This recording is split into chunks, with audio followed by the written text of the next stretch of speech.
Hello, everyone, and welcome into the Star Wars Legends Lounge, the show that celebrates the books from Star Wars Legends. I'm Aaron Motes. On today's episode, Jason Solo completes his journey down the path to the dark side and achieves his goal in becoming a Sith Lord.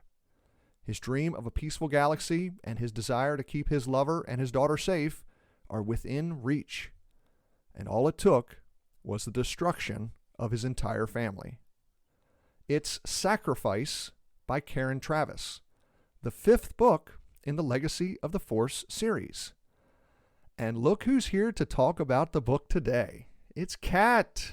How are you today, Vodika? So good and also devastated and still working through some of my emotions. Great. How about you? Oh, I'm doing pretty well. Of course, I have read this book twice before, so I knew what was coming. But we'll get your unbridled opinions here later, and I can't wait to hear about them. I have many listeners. I apologize for the long episode. Not really. Well, Kat, on the last two shows, the listeners have heard me talk with Scott about his favorite Major League Soccer team, Real Salt Lake. And then I talked with Jay about the baseball playoffs and the Toronto Blue Jays. But the last time you were on, I never asked you what you've been enjoying lately. So, what have you been up to? So much. Got a house this year, and boy, that comes with a lot of responsibilities. So that's been the majority of our time. First time Um, homeowner? yes, yeah, it's Congratulations. Thank you so much. It's The worst part is cutting the grass all the time. I don't think I realized that. But other than that, we're doing good. Pup loves her new big yard, so I also turned 30, so all Congratulations. yeah, all my joints and bones don't move as well as they should, so it's been really great. Well, you only got 17 years to catch up to me then. Yeah, that's all. Oh, but yeah, other than that, reading a ton, watching a lot of shows. I'm kind of a media hog. Been watching a lot of Critical Role, which is a D&D podcast, and really have dived head deep into nerdism for that. So, just covering my bases. Well, that's great. Thank you Hmm. for sharing that with us, Kat. Always. Let's get into today's show. We'll start today with a listener question. Today's email comes from Samuel. Kat, will you please read Samuel's email? Of course. Samuel says, "Hello, Aaron. During one of your New Jedi Order series, you talked about what type of Jedi rules Luke should have for his Jedi, and compared them to what you call the strict rules of the prequel trilogy Jedi. I was wondering, what exactly are those strict rules? I always found it odd that Luke would allow marriage, since that seemed to be the downfall of his father, Anakin. Anakin was worried about doing whatever it takes to save Padme, no matter who he had to kill to do so. I've always just chalked Luke allowing marriage up to those books being made before the prequels came out. I just don't see how allowing marriage would have helped Anakin in any way. He still would have done anything to save Padme." Well, thank you very much for the question, Samuel. You are correct. Allowing Anakin to marry would not have changed what happened in the prequels. When I talk about the strict rules that the Jedi had during the prequel era, I'm talking more about how the Jedi Order at that time had come to view emotional attachments. The Jedi of the prequel era looked at attachments as a weakness. Well, weakness isn't the right word. A vulnerability for the Jedi Knights in order to perform their duties. Now, I would contend that in the original trilogy, the reason that Luke is successful by the end of Return of the Jedi is because of the emotional attachments he has formed with Han, with Leia, and even with the father that he did not know. He's willing to risk it all because he believed so much that there was something good to save inside of Anakin Skywalker. So it's not the marriage part that I think is the strict rule of the prequel trilogy. I think it's the way the Jedi Order became almost slave-like to the rules that the Order had at that time. Samuel, I don't know if you've ever seen the Clone Wars animated show. If you have, you remember Master Luminara. And in the 7th season, when Ahsoka is on her walkabout and she meets the sisters, and I'm sorry, Samuel, their name doesn't come to mind right off the top of my head right now, but they talk about when their parents were killed, and Master Luminara shows up and just tells them, don't be sad, it's the will of the Force. That's not something that grieving people want to hear. I think that's an example of how Master Luminara had just become, brainwashed isn't the right word, but I can't think of another word off the top of my head right now, but just so enamored with, do not form any emotional attachments. Emotional attachments make you vulnerable to fall to the dark side of the Force. It just doesn't necessarily mean Jedi. That means everyone in general. So I think really what Anakin needed wasn't permission to have a relationship with Padme. What Anakin needed was help working through his feelings so that his emotional attachment to Padme didn't manifest itself in this unhealthy, controlling obsession with Padme. Yes. Yes. Kat, do you understand what I'm trying to say? Yeah, yeah. I mean, excellent points because we're seeing a lot of the same in this book, so it's a very good question for the book that we're covering today. It's basically, I think that the old Jedi Order was trying to take some of the agency out of the Jedis that they were training's hands by making them more apathetic, meaning that they wanted them to be as neutral as possible in every action and every thought that they were having. So, in taking out the good emotions and the bad emotions, like you said, Anakin absolutely could have married her, could not have married her. That wouldn't have changed things. It's that he needed to be able to talk through, hey, I'm having these bad thoughts. Can you help me talk those through without being reprimanded for it? I mean, immediately when he was a kid, he was reprimanded for, grieving his mom. So he clearly was taught at an early age, you shouldn't have good emotions, you shouldn't have bad emotions. You should probably just bottle those up inside, and I'm sure nothing bad will happen. Exactly. I think, Samuel, thank you very much for the question. I think maybe when I was talking about this situation back when we were covering the New Jedi Order, I didn't explain myself as well as I should have. But I think...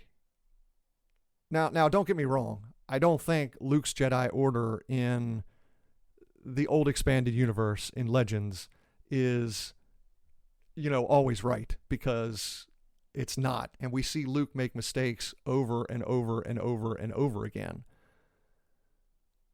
We see a lot of mistakes that have been made with Jason ever since the end of the New Jedi Order series.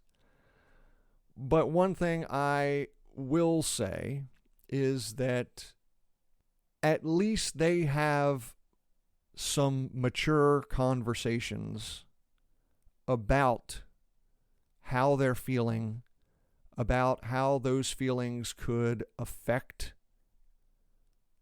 the galaxy in a negative way, and how they can channel those feelings in a positive way. Again, it's definitely not always perfect. We learned that with Jason. But it does happen. We didn't really see that in the prequel films. So, once again, Samuel, thank you very much for the question. Listener, if you have a question for the show, you can send me an email at swlegendslounge@gmail.com or send me a message on Twitter, Instagram, or Blue Sky at swlegendslounge. And if you'd like to get your voice on the show, you can record a short message and email it in, but please record it in MP3 audio format. Now stick around to the end of the show because we're going to hear from Samuel again as he sent in his ideal Star Wars baseball team, which is very apt for the playoffs going on right now. So stick around for that. But now, Vodika, it's time for today's book, Sacrifice by Karen Travis, book number 5 in the Legacy of the Force series. Listeners, grab yourselves a drink. Let's head in to the Star Wars Legends Lounge.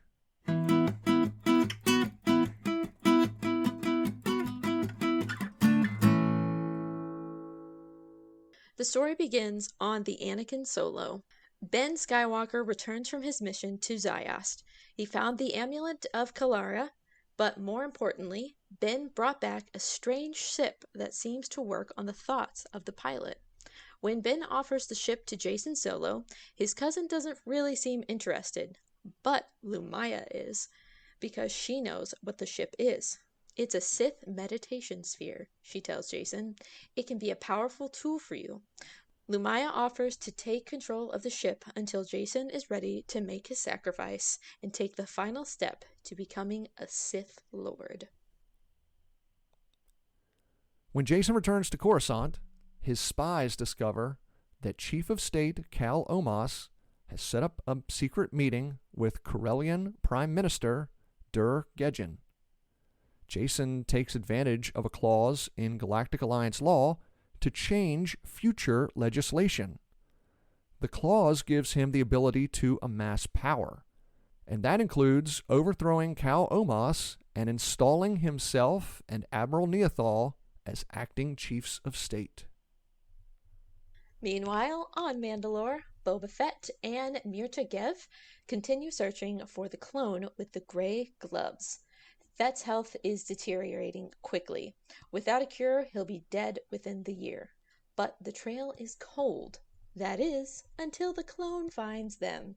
He says his name is Jang Skarada, and he's one of the defective commandos from the Clone Wars, known as the Nulls. When Boba asks how the Nulls stopped the accelerating aging process, Jang says Kosai cured them. Unfortunately, the Nulls destroyed all of the Kaminoans' research. But Jang says if Boba gives him a blood sample, he'll see what he can do. If Boba agrees to return to Mandalore and lead his people. Jason takes advantage of Omas's meeting with Gedjin to eliminate the Corellian Prime Minister, and he assigns the job to Ben Skywalker. Jason has Captain Shivu and Agent Jory Lakoff prepare the 14-year-old Jedi to assassinate Gedjin, and the three secretly follow Chief of State Omas to the planet Volpter. The mission is simple. Record Omas negotiating with Gedjin, and then kill the Corellian after he leaves the session. Back on Mandalore, Boba Fett learns that a new enormous deposit of Beskar has been discovered, and the planet's top engineers have developed a powerful, agile, new starfighter. When word gets out, the neighboring planets become wary. A Mandalore that's rearming can be dangerous. Boba Fett calls a meeting of the clan leaders. He says Mandalore should remain neutral. They can maximize profits by selling the Beskar to both sides. A few days later, Boba is approached by a stranger. The man says he's pleased to see that Boba Fett has decided to help his fellow Mandalorians. He offers Boba a vial of blood. It's a gift from Jang Skarada, the man says. The Mandalorian says his name is Vanku, but most people know him by his nickname, Kadika! On Volpter, the meeting between Omas and Gedjin takes place in a small conference room at the Volpter spaceport. Lakov sneaks a device under the door to record the negotiations. When the meeting breaks up, Lakov recovers the device and hands it off to Captain Shivu. Then, Ben and Lakov find a spot above the spaceport crowd. Ben sights in and follows Gedjin as the Prime Minister makes his way across the floor. Just as Gedjin is exiting the terminal, Ben fires. The Corellian drops to the floor, dead. Someone screams. Alarms blare. It's pandemonium in the spaceport. Quickly, Lakov ushers Ben through the crowd, heading toward Captain Shivu and the getaway shuttle. They follow the wave of terrified people trying to escape. They approach the exit when the doors slam shut. Spaceport security rushes into the terminal, trapping Ben and his team inside. The spaceport officers begin searching the crowd. There's nowhere for Ben and the others to hide. As security closes in, Lakov tells Ben to stay with Captain Shivu. Then suddenly, Lakov takes the rifle from beneath Ben's robes and shoves him toward Captain Shivu. Ben watches in horror as Lakov grabs a nearby woman and fires into the ceiling. He uses the woman as a shield, backs his way to an exit, and orders security to open the doors. Shivu takes advantage of the diversion, grabs Ben, and leads him out of the terminal in the opposite direction. They make it to their getaway ship just as Lakov and his hostage arrive at a Corellian shuttle. Lakov pushes the woman to the ground and climbs up the ramp. Ben and Shivu watch in stunned silence as the shuttle explodes, killing Lakov, but allowing them to escape Volpter. When Chief Omas returns to Coruscant, Jacen and Neothal put their plans into motion. Jacen confronts Omas with the recording of he and Gedjin and places the Chief of State under arrest. At the same time, Admiral Neothal addresses the Senate, saying that she and Jacen are utilizing their emergency powers to assume positions as joint chiefs of state until the ending of the war with Corellia and the Confederation. The coup is efficient, no shots have been fired, and no blood has been spilled. It takes only about an hour, and it ends with Jacen accumulating even more power. Ben is distraught when he returns to Coruscant. He hides his force present and heads to the JAG headquarters, hoping to avoid Jacen. But as Ben walks through the corridors of the base, he hears a pair of familiar voices. It's Jacen and Lumaya. They're working together. Ben flees the GAG and contacts his mother. He tells Mara about Jacen and Lumaya, and he tells his mother that he was the person who assassinated Prime Minister Gedjin on Jacen's orders. After Ben leaves, Mara realizes that the person she should have been trying to stop all this time isn't Lumaya. It's Jacen, and it's time to stop her nephew permanently. Back on Mandalore, Jang's gift is working. Boba Fett's health improves. He's no longer dying. Now that he has more time, Fett decides to find out what happened to his wife, Sintas. Kadika offers to help. He introduces Fett and Mirta to an old man, a Kafar, who has the ability to touch objects and tell their stories. Mirta lets the old man hold the Heart of Fire jewel that belonged to her grandmother. The old Kafar says he doesn't know how Sintas died, but she met her end on the planet Feta. After the meeting, Fett puts out feelers to Feta to see if there's any information available about his wife. A few days later, While Fett is observing a test flight for the new Mandalorian starfighter, Mirta rushes up holding a datapad. She shows her grandfather photos from the estate of a dead gangster. The objects have been in storage for 38 years. As Fett looks through the pictures, Mirta highlights the image of a carbonite slab to the image of her grandmother. Boba Fett's wife, Cintas, is alive. Jason decides to visit his secret lover Tanel Kal and daughter Alana. Lumaya and Mara follow him, and Ben follows Lumaya. When they enter the Hapes cluster, Mara attacks Jason's ship. Lumaya tries to protect him, but when Ben arrives in the system, the Sith meditation sphere refuses to attack Mara. But Jason fires on his aunt, damages her fighter, and forces her to land on Kavan, a rocky planet littered with mining tunnels. Mara grabs her lightsaber and blaster and heads down one of the tunnels where the former Emperor's hand lays a trap for her nephew. Jason lands and cautiously moves into the tunnels. He shouts for Mara to come out, but his aunt remains silent. Suddenly, Mara leaps out of a side passage. She kicks Jason hard in the side of the leg, tearing the ligaments in his knee. Mara sprints farther down the tunnel with Jason limping after her. She crosses a metal grate and stops, allowing Jason to close the gap. When Jason steps on the grate, Mara springs her trap and brings the tunnel's ceiling down on her nephew. When the dust clears, only half of Jason's face and one of his arms remain clear of the rubble. Mara says a silent apology to Leia, raises her blaster, and takes aim at Jason's eye. Suddenly, Jason lashes out with the Force, slamming Mara against the wall of the tunnel.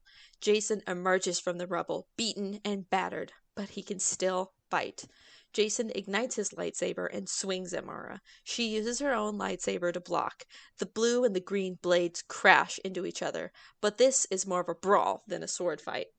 But eventually, Mara gets the upper hand. She disarms Jason and knocks him to the ground. Mara raises her blade for the killing blow when Jason pulls a poison dart off his belt and plunges it into her leg. Mara's leg goes numb. She falls to the ground, and the numbness quickly spreads through the rest of her body. Luke and Ben feel Mara's passing in the Force. But so does Jason. It causes the Force to shift. He's now ready to become a Sith Lord. Overcome with grief, Luke hunts down Lumaya, convinced that the Sith lady killed his wife. Luke tracks Lumaya to the planet Terraphon, and this time he does not offer the mercy he did at Gelador 8. Luke quickly overpowers Lumaya and decapitates her. He returns to Coruscant to find Ben, convinced he's gotten justice for his wife and protected his son. Ben lands on Kavan and retrieves his mother's body. He takes it back to the Jedi Temple, hoping that Master Sigil can find evidence of who killed her. When Luke arrives, he tells Ben that his son didn't need to worry anymore. Lumaya is dead. Mara has been avenged, but Ben tells Luke that Lumaya could not have been the person who killed Mara, because he was following Lumaya's ship on the surface of Kavan when Mara was killed in the tunnels. Ben doesn't tell his father that Jason and Lumaya were working together, but he promises Luke that they'll find Mara's killer. The story ends on the Anakin Solo. The Force begins opening up to Jason in ways that he has never before experienced. He can feel himself becoming imbued with power. Now he can stop the war. It's time to bring peace and order to the galaxy, to make sure Tanal Kal and Alana are always safe. It's time for Darth Caedus to rise. And now, it's time to take a break. When we return, Kat and I will talk more about Sacrifice by Karen Travis. I'm Aaron Motes. Stay tuned. You're listening to the Star Wars Legends Lounge.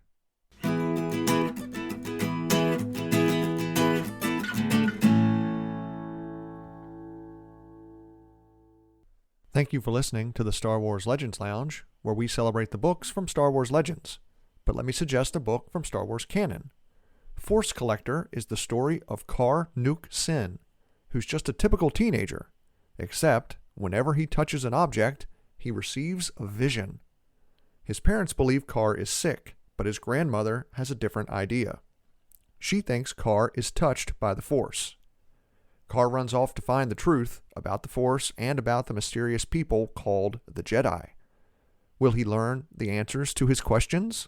Or will Kar be stopped by the First Order? Check out Force Collector by Kevin Shinnick.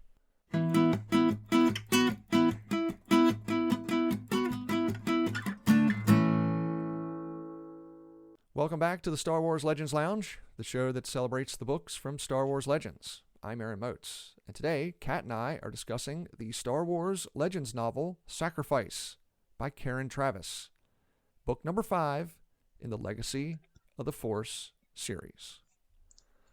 All right, Vodika, before we get into specifics, what are your overall impressions of the book? Not again. Oh no, not again.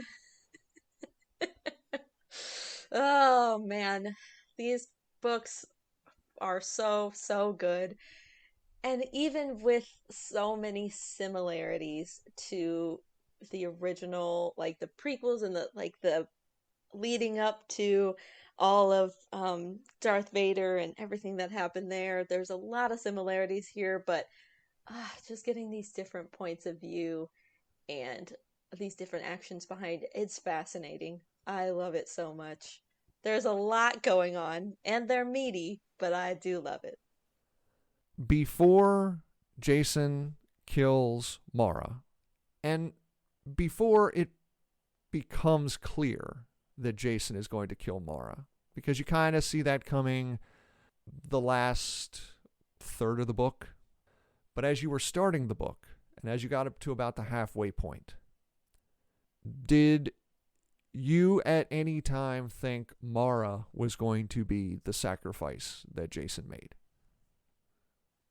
No, I don't think that I did. Who did you think? I think I was kind of with Jason in that he thought it was gonna have to be Ben, but I honestly didn't think that either.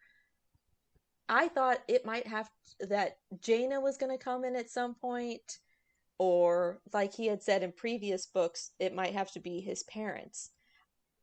However, him talking about his parents and Jaina, not as big of a sacrifice for him as Tanel Call or Alana would have been.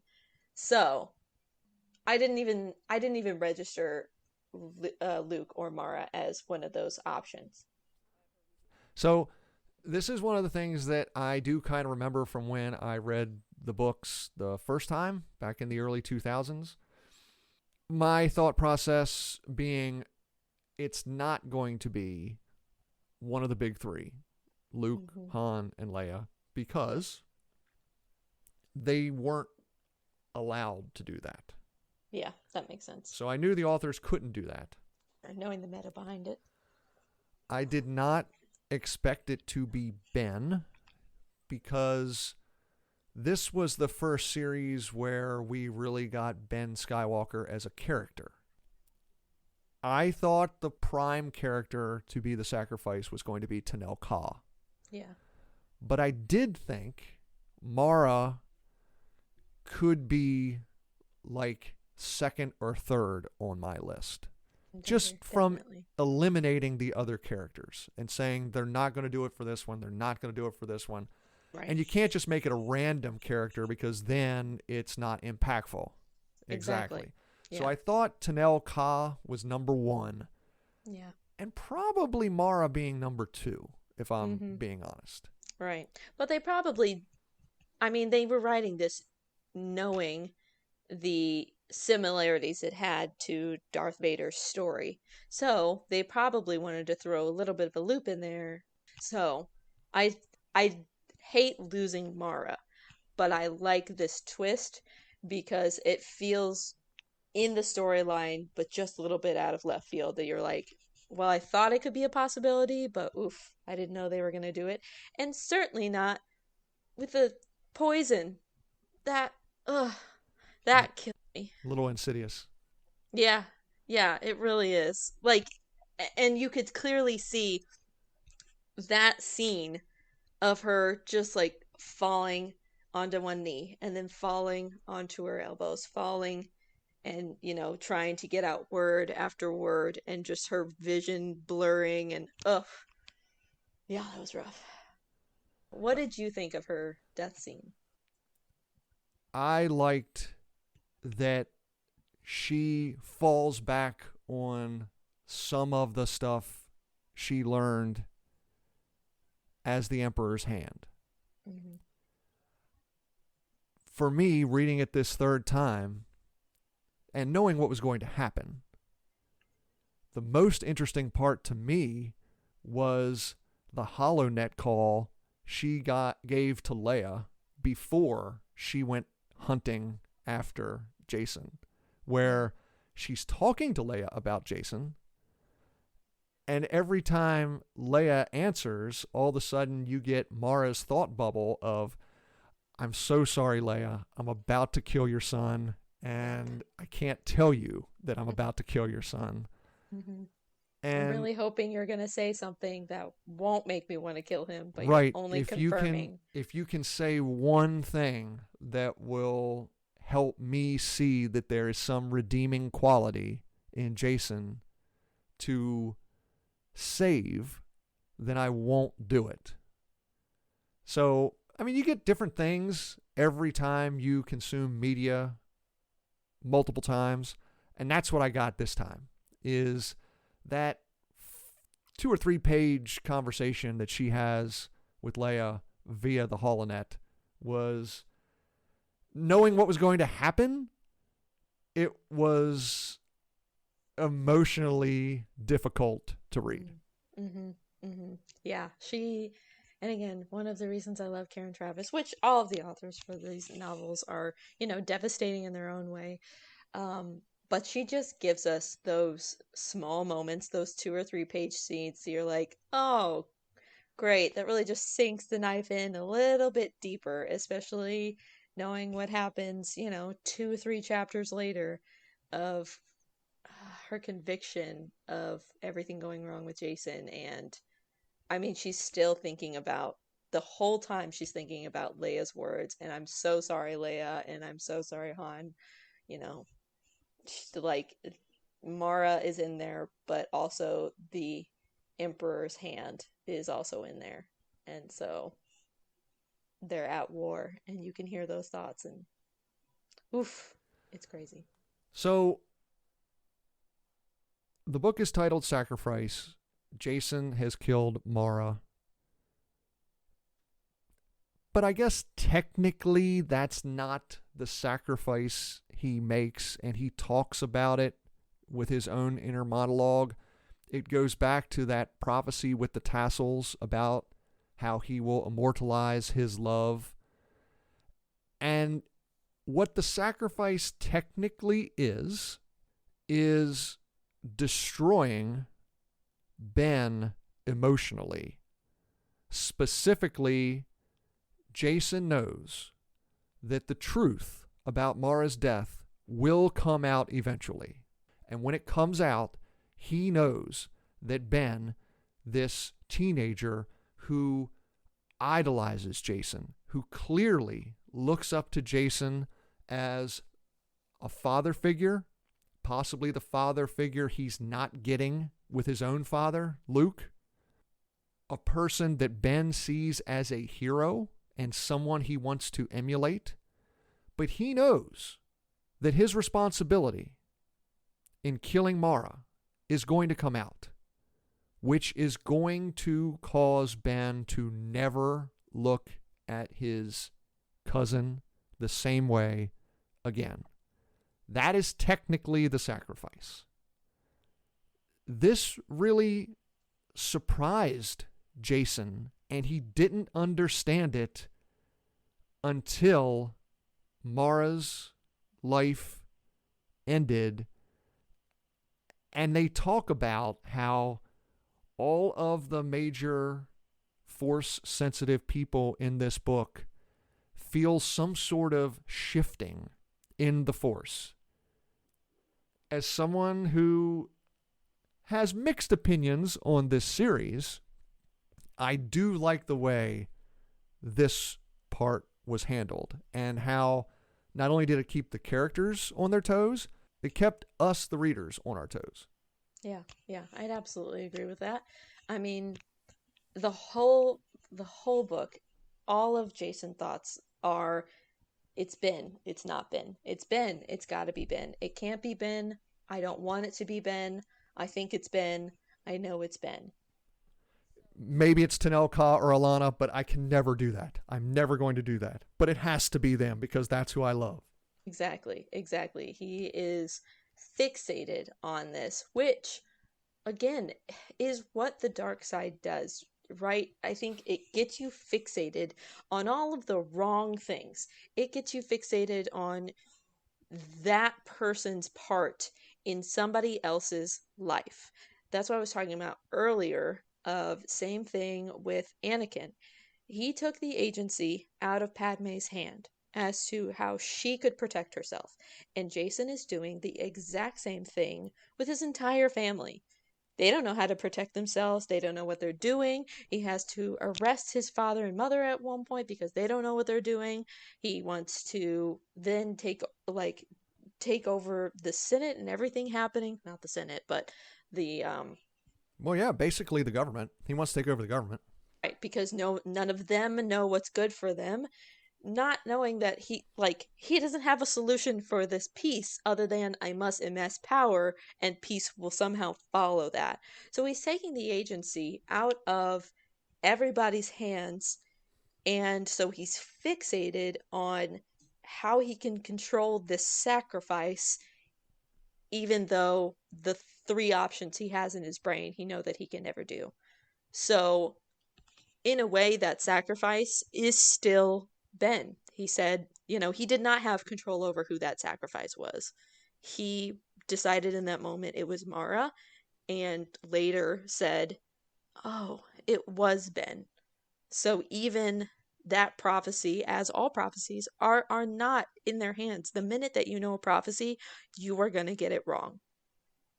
So, like, it's mind-boggling. Like you said, they did a fantastic job of keeping everybody on their toes because that is excellent, excellent writing and in how we discover just as much as he does what that sacrifice comes out to.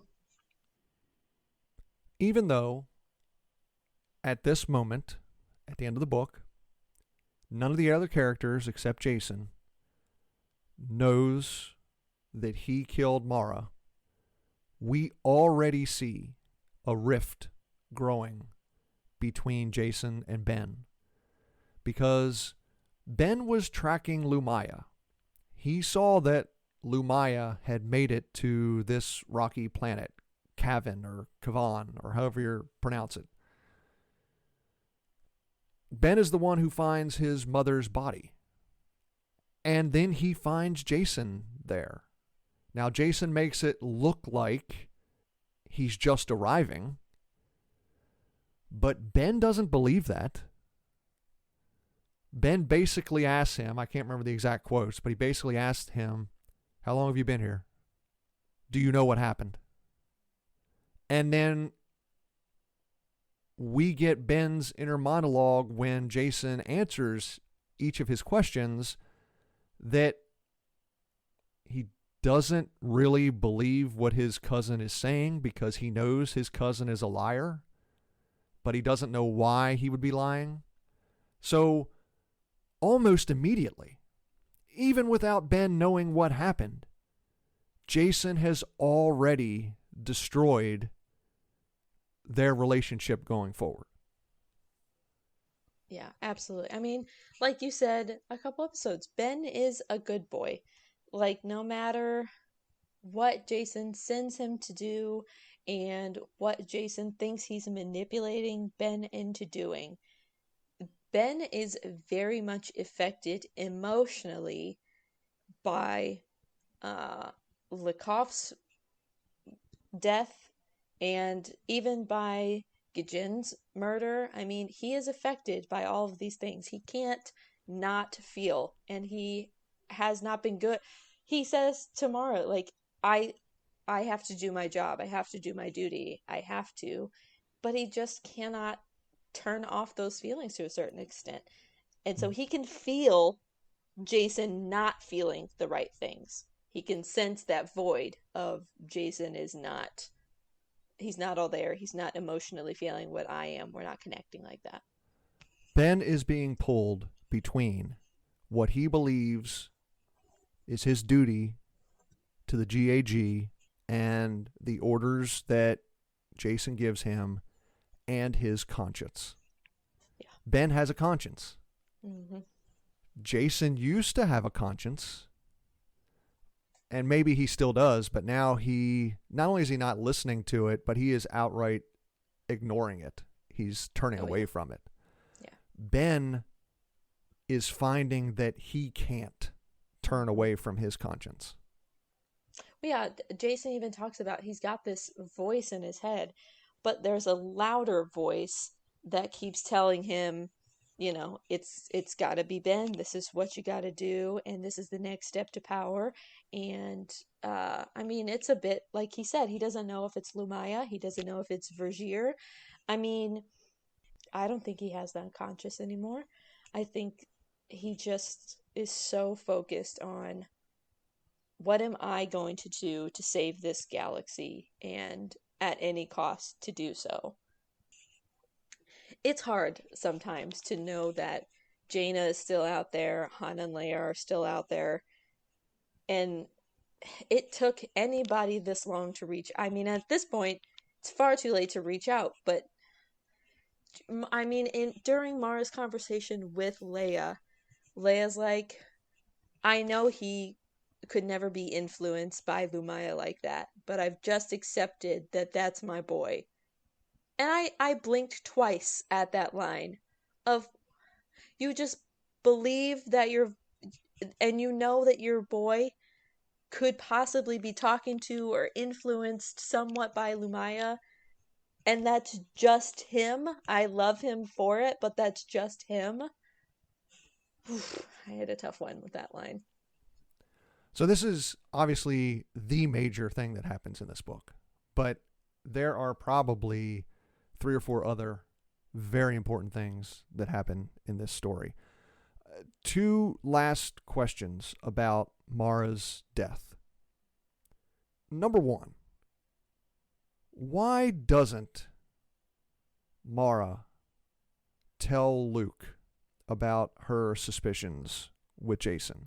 I'm not talking about telling Luke that she's going to hunt Jason down and put an end to this.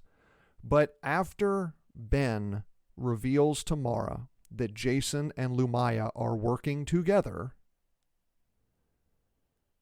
why doesn't Mara tell Luke about that?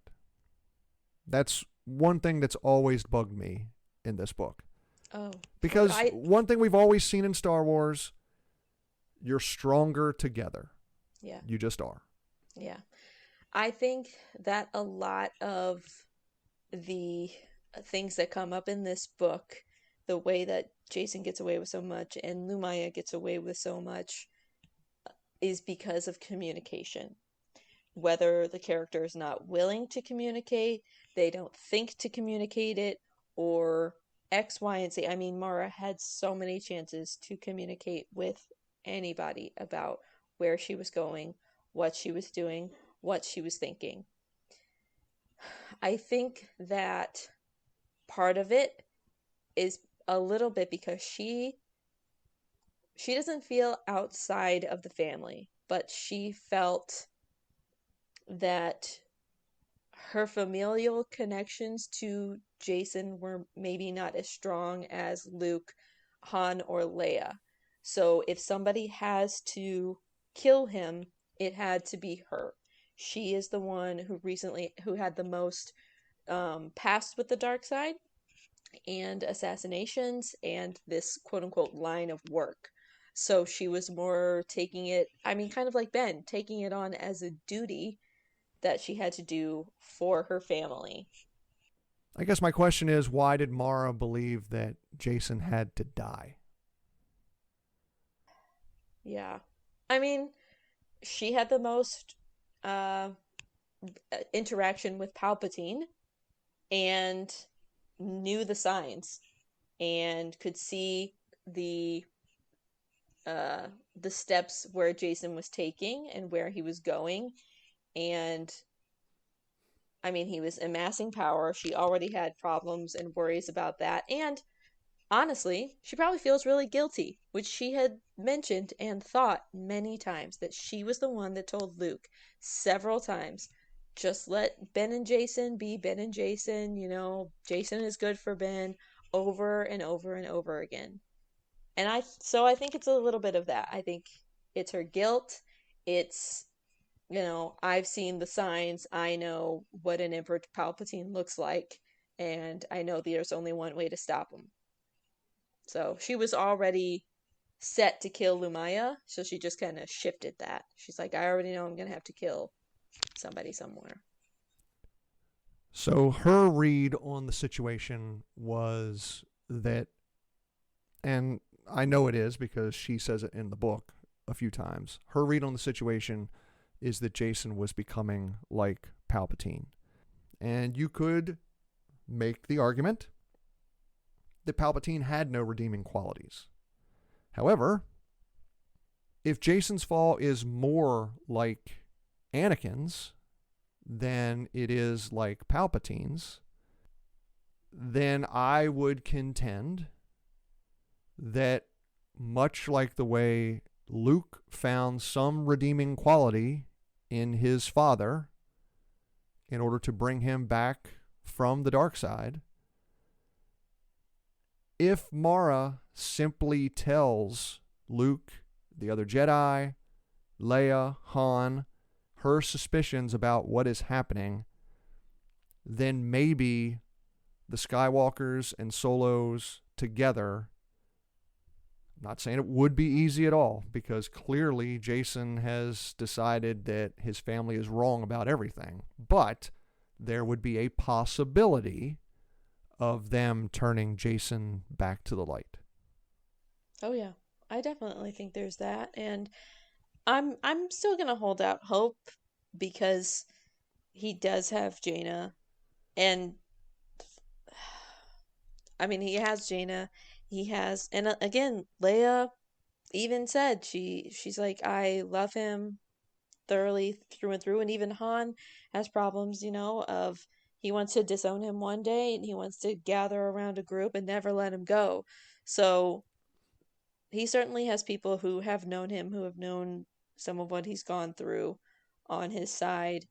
And Ben as well. Ben can be I mean, he talks to his Luke and Mara at one point. They have a conversation just kind of about the government and what that looked like during the Empire days, and how did it really seem that bad for all of the planets, or was it just some of the planets and some of the people?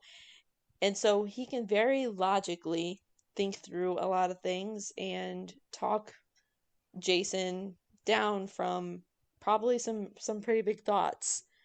So I definitely think there's a chance for Jason. I just think that Mara not having as much experience, maybe, um, uh, yeah, just not having as much experience with those redeeming qualities because she was more around Palpatine than anything else. That's where her fear immediately goes to. What about you? Oh, I completely understand what you're saying. I completely understand Mara's thought process.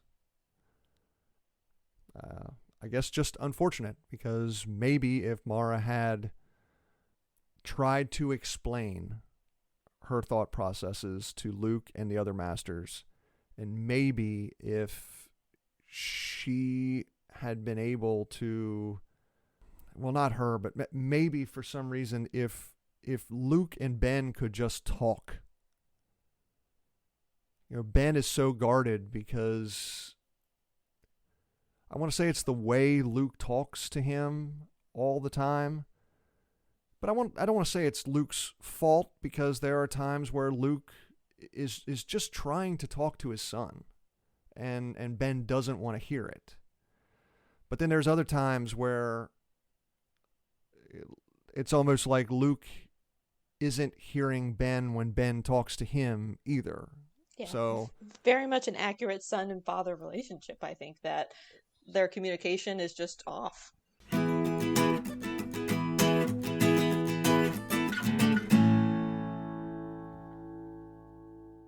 hey everybody, let me take a moment to recommend a book from Star Wars canon, Dark Disciple by Christy Golden. Based on unproduced scripts from the Clone Wars TV show, Dark Disciple features Asajj Ventress and Jedi Quinlan Vos joining forces to try to assassinate Count Dooku. Ventress wants retribution from her dark past as Dooku's apprentice, but she must balance her fury with her former master and her growing feelings for Vos. Can a former Sith and a Jedi join forces to take down the dark side's greatest warrior and leader of the Separatists? Find out in Dark Disciple by Christy Golden.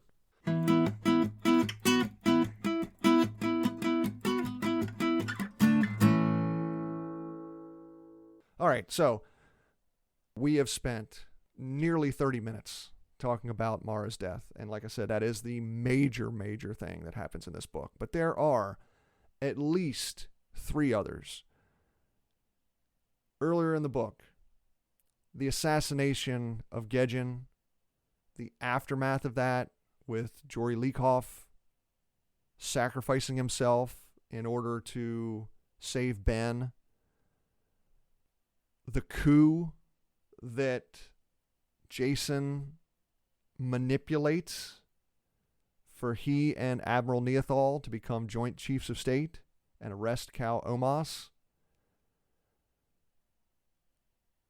You can go whichever way you want with this, Kat, but what did you think of that plot line? What were some of the things that you really liked about it? Were there any things in that didn't work for you? Were you surprised at anything as you were reading it? I was definitely surprised about his Jason's plan for assassinating Gedjin, because I don't feel like the opposition from Corellia was coming just from Gedjin.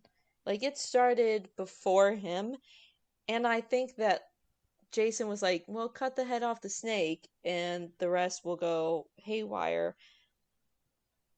Is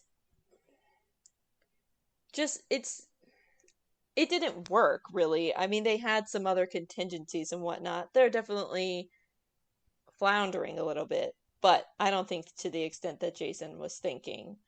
Um, and, but again, when in doubt, try and assassinate the leader and maybe it'll go away. Sure. But, and also getting Ben to do that. I like, Scott and Jay were both talking about, he's manipulating Ben and trying to get him to the dark side. So he's like, if I can have him complete this assassination and make sure he doesn't, feel anything afterwards, then he's one step closer to being able to be my apprentice. And that's, his ultimate goal. But again, he doesn't have a conversation with Ben afterwards until way later, and just like, well, those things happen, kid, and like don't really see the aftermath of how shook up Ben is about all that. So again, Jacen is just, well, this assassination would work on me if I were trying to get me to be my apprentice. So it should work on Ben, but he's not really listening or thinking about who Ben is anymore. I think Ben's reactions to assassinating Gedjin don't really solidify until after Leakoff sacrifices himself. I'm not sure Ben would have had as much remorse for killing Gedgen if he didn't have the survivor's guilt that he has, because his whole team does not come back. This is really the first major loss Ben has felt as a member of the Galactic Alliance Guard. And I think it's in the remorse that Ben feels for Lakoff that he then really starts thinking about what he did in killing Gedgen as well. And a lot of that doesn't come out until he has the conversation with his mother. Yeah, yeah, absolutely. And like you said, and I think he even said it, this is the first time he has lost somebody during a mission. And, until then it's numbers on a badge or on a, thing of armor or whatever. But now, he knows that person underneath that armor. He knows their story. Um, and then he starts asking Shevu about his family. He was talking about his girlfriend at one point.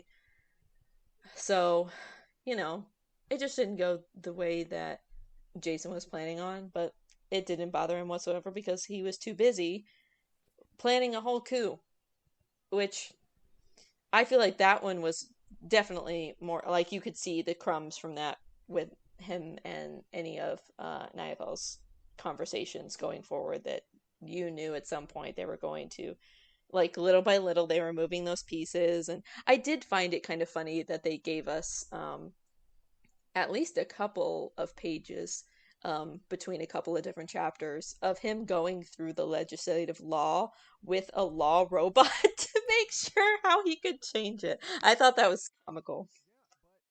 So Mara's thought that Jason was doing the things that Palpatine was doing. That's the part of the book where we see it. Yes. Where Jason is using the law to his advantage. Absolutely. He's not technically doing anything illegal. He's using a clause in one of the laws to enact emergency powers in order to rewrite some of the other laws that are coming through the Senate, but before Chief of State Omos can sign them. Yeah.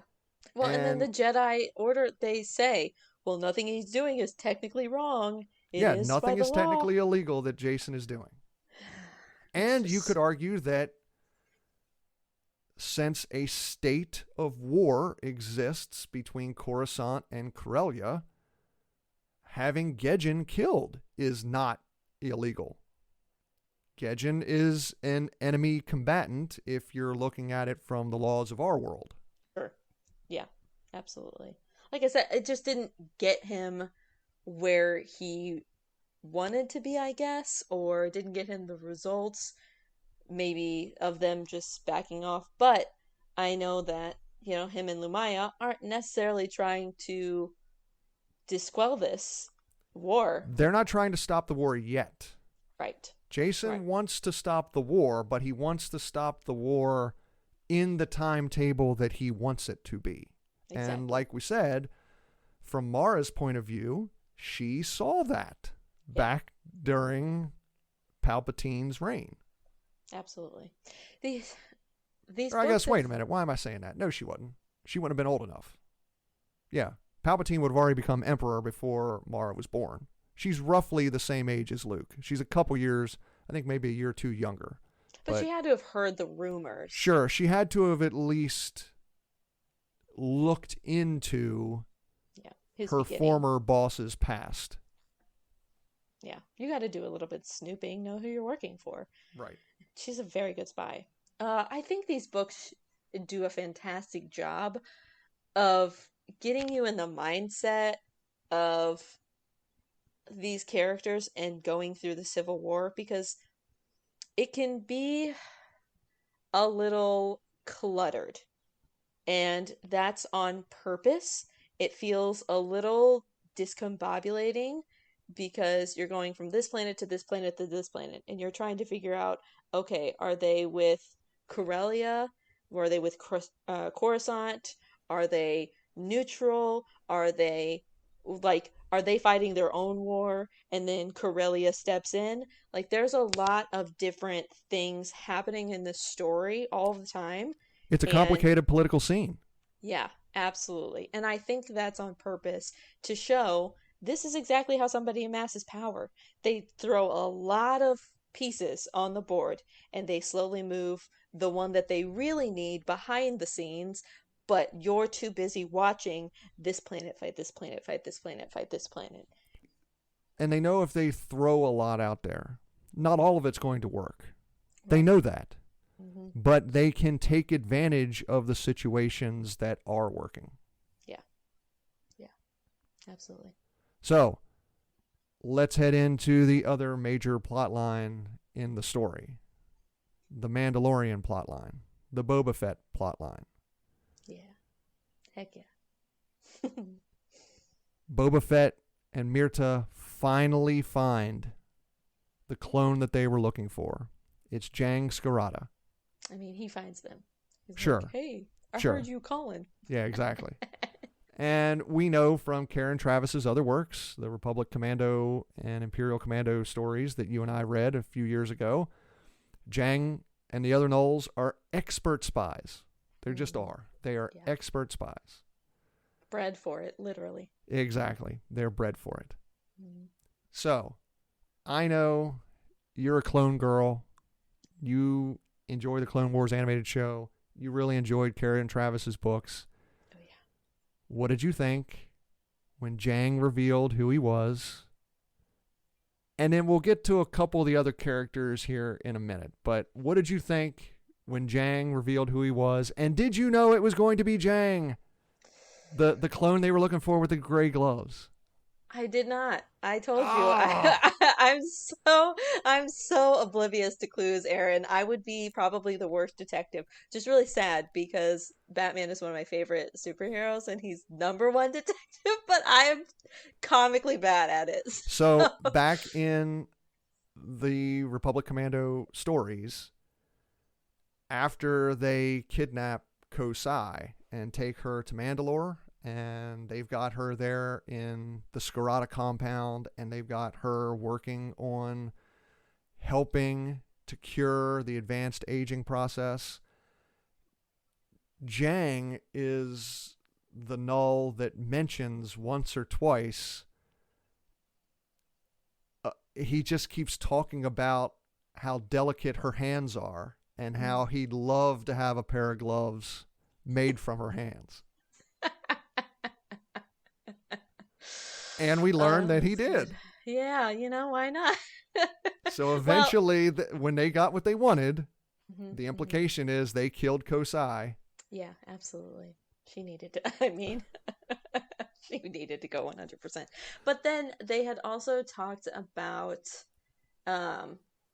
how he had gone to that planet, don't remember the name, to kind of scold and kill a gangster who had been bad to Twilight girls and all of the underhandedness he had with that.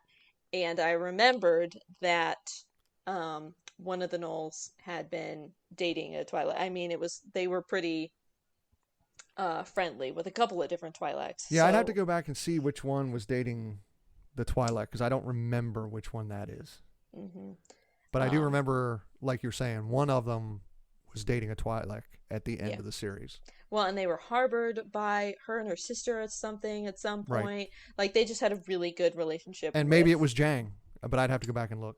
I don't think it was Jang. It was one of, his Null kiddos. One of his brothers. Yeah. Yeah. But either way, I knew that they had strong ties to that, and I was like, oh, the inkling is there, the inkling Mhm. is there. And then when his little pet showed up, I was so pumped. Oh, It was just really, it was, Murd, yeah, a good old Murd. the Uh, stinky whatever it is, yeah, I picture it like an armadillo mixed with, uh, like a flying squirrel, because it says it can fly some. Like it opens weird up. skin wings. Yeah, Yeah, yeah. It's gross and creepy, but I love him. yeah. And it was It was like coming home. It was a really cool little window into, they're doing okay. They made it. So it sounds like what they did was when Boba Fett gave Jang a vial of his blood, it sounds like Jang went back off to wherever the Nulls are now, wherever the Scarata clan is now. Mm-hmm. And they took what was left of Kosai's research, even though Jang says it's all been destroyed. But I'm guessing either he's lying and they still have the research, or there's just something within the Scarata clan in their own blood, and maybe they mix something up Yeah. and genetically modify the vial of blood that Boba gave them. Right. And then They are able to turn that into a solution. something that cures the tumors that are racking Boba's body. Mm-hmm. Yeah, I agree with that. I think it's a little bit of both of, they have some of the research, but it really, they know that the answer is flip this genome or flip this piece of DNA and I'm actually kind of fix it. glad they just let that up to the reader to decide. Yeah, exactly. That's not something I need spelled out to me as to Exactly. how they help Boba. Yeah. I But- just want to know where their clan is and how I can join it. That's what I need to know. Yeah. But the most important part about that, in my opinion, is the deal that Yeah. Boba and Jang make, and that Jang says he'll help cure Boba if Boba finally starts acting like the Mandalore. Mm-hmm. And we see after Boba gets his cure that he does. He starts acting like the Mandalore. He starts acting like he cares about his people in a way that he's never acted before. Right. And I think it still feels believable. I mean, he has this life-changing event. It's not like, oh, well, it's Tuesday now. I guess I'll start being a good Mandalore. That's not at all. He's reluctant at first. They're like, no, for real, you should be leader or you should be part of leadership. You should be in charge of something on here. And he is resistant against it for so long. But the more time he spends with his granddaughter, the more time he spends around them, he's like, I do know my people, and I do think I know what they want and what would be good for them. And I think it surprises him as just as much as anybody else, but also it feels very organic, and I'm glad that they give him that chance, and I like that storyline for him a lot. Kadika finally reveals himself, Heck yeah. using his real name first, Venku. Mm-hmm. What did you think when Kadika finally showed back up? Because we had heard of this Mandalorian who was calling for all of the clans to unite. Right. Mm-hmm. He finally shows up and basically says he's cautiously optimistic and proud of what Boba is trying to do. Oh, yeah. Yeah. I love seeing him, especially the way that he's described with his armor from all these different pieces. And Boba's like, what happened to your armor, man? You look crazy. And we can And then- imagine that it's pieces of armor from Oh, Darman, boys. from Jang, from Ordo, Yes. from... I can't remember them off the top of my head now. I have to go back and get the book and start reading the names off. But Might as well just restart Phi. the whole series. Remember, right? we loved Phi. Yes, All of yes. these. So we can just Absolutely. imagine that it's pieces of their armor Yeah. that Kadika has Yeah, used to put into forge his own armor. Mm-hmm, mm-hmm. And It love stinks that we've missed so much of his life because we saw him as a toddler and now he's in his 50s. Right, Yeah. absolutely, yeah. That, and again, Karen Travis, how dare you? Can you write some more? I would love more clone book. I mean, it feels like a tease in this book. We get it here and there. I'm really glad it's in this storyline, but I need more. You give me what I want and then more. So when Boba Fett realizes that he is going to live, he decides, I've got to look for my wife. I want to see what happened to her. I know that she died 38 years ago. I never really knew my daughter. She's dead now, killed by Jason Solo. The only family I know of that I have left is Myrta. And the only clue I have is that Myrta saved part of the Heart of Fire gem. Half of it was buried with Boba's daughter, Myrta's mother, but she kept half. So Kadika brings a man who supposedly has psychotropic abilities. He's described as the old Kafar. What did you think of these scenes? Do you believe that man is a Kafar? Do you know? Well, first, do you know what a Kafar is? Quinlan Voss. Remember Quinlan Voss with the yellow? Okay, he's a Kafar, and they talk about this old man has like the faded yellow tattoo across his face. Okay. Um, Well, I did believe that he was, but I don't know now, Aaron. I I guess mean, I guess I probably led you a little too far there. I just no. let you go. Do you know who this man is? Because I will tell you, you know who this man is. It is not Quinlan Voss. And I will tell you, he is not a Kafar. Good, good. Okay. I'll just let you go with that. Mm-hmm. When you finally figure out who it is, I think you're going to be pretty excited. Aaron, you tease. How dare you? It's what I do. It's what I do. You sure do. You sure do. You get first time listener, first time reader on here, and he's like, this be fine. She won't be devastated at all or super pumped. That's fine. He plays with our emotions, and that's why we love him, listeners. But the ending of this story, they find out that Cintas has been encased in carbonite for 38 years. Now, Yeah, it's crazy. presumably she will be alive, because the only other time we've seen someone in carbonite in Star Wars is Han Solo in The Empire Strikes Back, at least at this time, at the time of these books. However, even there, Boba Fett is concerned that Han may not have survived the freezing process. And Han's only in carbonite for a few months. Mm-hmm. Cintas has now been in carbonite for 38 years. Yeah, that's totally. And like, how does aging work with that? Yeah. Will she be as old as she was when she went in? Will she be the same age as Boba? Like, how How does will that her memory work? Will she remember right? being Anything. married? Will she remember Right. having a daughter?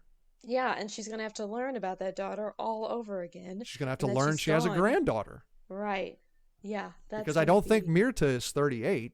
The way they talk about Myrta is she's like in her early 20s. I'd agree. Yeah, definitely. Yeah, that's gonna be a whole other wild story.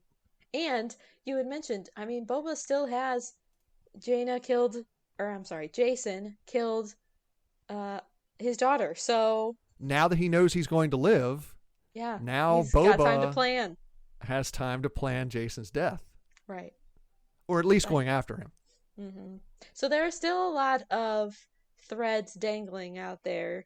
And I mean, again, Jason is only making more for himself. He's certainly not easing up anytime soon. So, and Boba says Mandalore is neutral for now. But he did make a point to say the planet of Mandalore is neutral. Everybody for themselves, whatever they want to do, if they want to sell their services, that's on them. So that's a line for him to be like, look, Jason had to go. It wasn't anything to do with Mandalore. Sure. So, as we wrap up the discussion on the story, where do you think things will go from here? How long do you think it will take before the characters learn what happened to Mara? Mm. Well, And when that happens, what do you think is going to happen? yeah. I don't know if you've tried to start the next book yet or not, but No, I haven't. Mostly because I didn't want to know answers like that yet. Um, Ben has already worked out that Jason is lying about something. And as far as they know, there were two people near that planet, and Ben was following one of them. And he doesn't believe Jason about that. Not to mention, they took Mara's body back and they might figure out how she was poisoned and where that poison would have come from. Yeah, she did not disappear into the Force when she Exactly. died. So I think it's very plausible that they find out in the next book, and that's the Jedi Council that is, at the very least, is going to find that out. I know that Luke that's going to knows now that he killed the the wrong wrong person. person. Yeah, and that's So, going to be a whole other thing that he's dealing with on I that mean, end. how not only is he devastated that his wife is gone, but he's now going to be devastated that he doled out Yeah, not justice, but justice, quote unquote, but against the wrong person. exactly. Basically, he murdered somebody. Right. Absolutely. And I think Ben is hopefully going to be the one that kind of pulls him out of that of, you know, either way you look at it, Lumaya was not good. She was not a good person. We know that she was after a lot of evil things and whatnot. And just because she didn't wish you bodily harm in that one moment that they touch hands doesn't mean she didn't wish that for me or several other billions of people in the galaxy. Again, I know Luke might not necessarily see it that way, but he might come to see it that way. But so I think hopefully in the next book, the council is able to figure it out of, well, she was poisoned and there were two people on this planet. Now, you think it'll be by the next book? I mean, there's 4 books left in this series. Although presumably they're not going to wait until the last one Right, to right. figure that out. So maybe a book or two because Jason, I'm sure, will do a very good cover up job and manipulation job. I mean, he's getting very good at manipulating facts, feelings, and people, at figuring out. I mean, he'll probably present himself to the council and say, I was sorry I couldn't save Mara, and really play up the game. So it could be 2 books for sure. Will that be? Do you think they will figure it out before he has amassed so much military and political power that it's difficult for them to move against him? Definitely. I You do? definitely You think. think it'll be before that?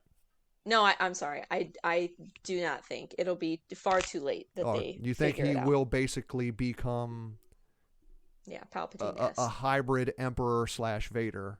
Right. Okay, I see. Yeah. And then hopefully we get more of Jaina's thoughts and feelings. I mean, this book didn't cover her as much, even so much with Han and Leia. We're gonna see them kind of come back in and hopefully start to have these conversations of how do we save Jason? There are always going to be the three, at least I feel, pulling for Jason and what they can do because they've already lost Anakin. They don't want to lose Jason.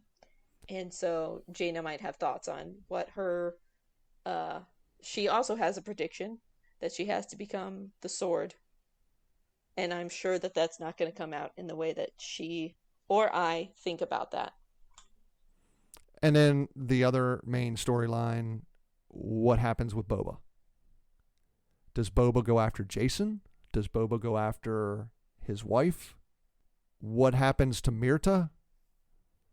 I think he's becoming more family oriented. The more he's around Mirta, the more that he can see the positive influence that she is having on him and having on the rest of Mandalore. Hopefully, and I think he sees the importance of being at the head of Mandalore and trying to think of the big picture. So I think he'll go after Cintas, and they have those clues. He always likes following the clues as well, so I think that he'll go after her. Well, he knows where she is. It's not even a clue. You know, he knows that she's in this Storage. basically storage room Right. on the planet Feta. So, however, if he runs into Jason or something like that, there might be an altercation. I know he's already ran into Han and Leia and said, "Look, I'm not after any of y'all. I got other fish to fry." And Including your son. yeah, now. So, I don't know. Again, I thought I wasn't sure who the sacrifice was going to be, and I was not correct about that. So, Bob's your uncle. I don't know any of these answers. I'm here for the story, though. This ride has been crazy. One last question before we wrap up the show. Will Jason be able to turn Ben into his apprentice? And if he cannot, who else will Jason try to make his apprentice? I really hope that he doesn't turn Ben into his apprentice. That would be so, so sad to me, and probably almost worse than Mara's sacrifice, because that means her sacrifice was kind of in vain in for Ben, for him just to turn around it. Now it's also good fuel for Ben to turn to the dark side, but I certainly don't love that for him. So my answer is no, and that's a hope. But who else would be his apprentice? And I'm not saying you have to come up with a name right now, but could you see him trying to turn someone else into his apprentice? Absolutely. Yeah, I think that he Scott had called him like holier than thou, and like his I mean, I would think the co- one name that's completely off the table is his twin sister. She yeah, wants nothing to do with him. exactly. And again, my hopes, Jaina and Ben save the day. They're the legacy of the Force, and they're about to whip Jason into into order. That would be my hope for the story for sure. Uh, I'm not usually right about these things, so. He does have a lover that seems to support him. Oh yeah, but his apprentice, bleh. I hate that because again, I feel like Tin Call is like so cool, and but also she has been tried. Like she almost got assassinated a couple of He's got a times. 4-year-old daughter. I You would think she's a little too young to become an apprentice. don't know. She's really good with a stun stick, so heck, man, I don't know. Like I said, there's just so many threads in this story. They do a fantastic job of giving us a lot of red herrings to follow. So, I do like seeing it through your eyes, though, as someone who's reading this for the first time. of somebody who's totally and Yeah. completely And wrong. like I said, I don't remember everything Hmm. that goes on in these books, but I do remember the big things. Yeah, So yeah. I do know how some of those questions that I asked you are going to work their way out. Well, you did a good job at revealing your secrets. I tried I, to I, I will read your say, mind. I will say, I don't know. I know the end results of a lot of those questions. I don't exactly remember how we get to those end Yeah. results. Yes. Yeah. I was Des, my partner, is rereading a book that I've read, and he's like, and then this happens, and this happens. I was like, you're gonna have to tell me the follow up to that because I don't really remember how we get there, but I know what the ending is gonna look like. So very similar. Well, listener, it's about time for us to go. But before we do, Kat and I have a Star Wars character grouping to share with everyone. In honor of the baseball playoffs, Samuel sent in his ideal team of Star Wars characters. Here is the lineup for the Tatooine Nerf Herders. Great name. Batting leadoff at second base is Ahsoka Tano. Maul bats second and plays short. Batting third is Chewbacca at first base. The cleanup hitter, Lobaka, the DH. General Grievous bats fifth and plays center field. Master Kakruk bats sixth and plays third base. Batting seventh is Barden Jusic out in right field. Batting eighth, Dexter Jetster at catcher. Be hard to get a ball past Dexter with all of his arms. And rounding out the lineup, batting ninth in left field is Asajj Ventress. Now, Samuel also included a pitcher. His starter is Obi-Wan Kenobi. His closer is Darth Vader. And managing this motley crew is Master Yoda. Great lineup, Samuel. I think my favorite choices are Chewie on first base and Vader as the closer. Bodica, you live in St. Louis. It's one of the hotbeds of baseball in the country. What do you think of Samuel's list? Well, I'm just learning on this podcast that St. Louis is a hotbed for baseball, so Really? well, that's my knowledge of baseball. I go to some of the games, but They have really good snacks. So, Oh, up until the last couple years, the Cardinals sell out every game. It's only been like the last 2 or 3 years where they've maybe not been selling out as well. But man, for over a century, you were doing good. St. Louis, one of the hotbeds of baseball in the United States. Well, that's good to know. I feel proud of us for that. I mean, these last couple of years they haven't been as great, but again, I get my baseball knowledge like through the grapevine. Through me and Jay. Yeah, pretty much on this Star Wars podcast is where I get my sports news. So but I mean, you can't go wrong with Ahsoka Tano and Asajj Ventress on the team. I am fully on board. Chewbacca and Lobaka, it sounds like it's such a fun time on that team. So Yoda has his hands all the way full.